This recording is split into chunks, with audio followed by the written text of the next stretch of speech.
Did you ever wonder what happens to your old computer or TV when you throw it away?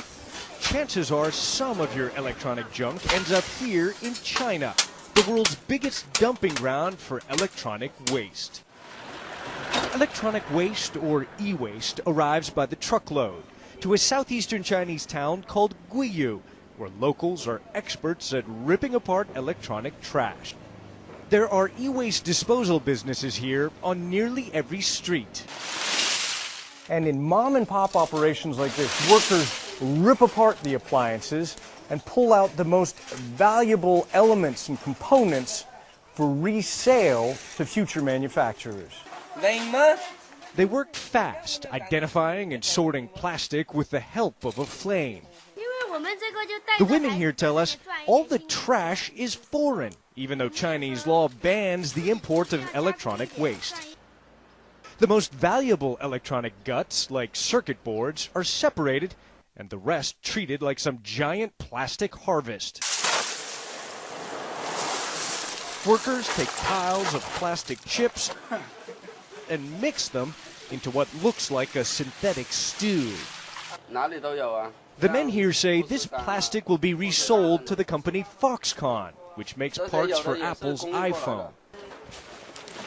Guiyu may be one of the world's largest informal recycling operations for e-waste, but it is dirty, dangerous work. When recycling is done in primitive ways, like what we have seen here in China with the electronic waste, it is hugely devastating for the local environment. Greenpeace says the water and air in Guiyu is terribly polluted.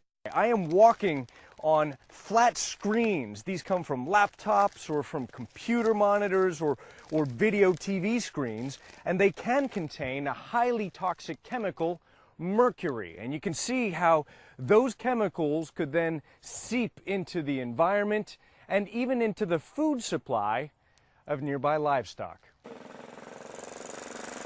Locals insist it's cleaner here than it used to be. When my family moved here 6 years ago, this place was flooded with trash. But now it's much better. The authorities cracked down pretty hard and banned people from burning plastic. But talk to someone who doesn't rely on e-waste to make a living, and you get a very different story. Do you guys drink the water here? These migrant farmers say they don't dare drink the water, and one of them has a shocking admission. It might not sound nice, but we refuse to eat this rice that we plant because of all the pollution. We don't know who ends up eating this rice. Workers here complain their business has been hurt by a crackdown on e-garbage smuggled in from the U.S., Europe, and other Asian countries. But as Chinese consumers become more wealthy, the country is increasingly generating its own electronic waste. That puts new pressure on China, as well as the rest of the world, to figure out a cleaner, safer way to dispose of all this electronic junk. Ivan Watson, CNN, Guiyu, China.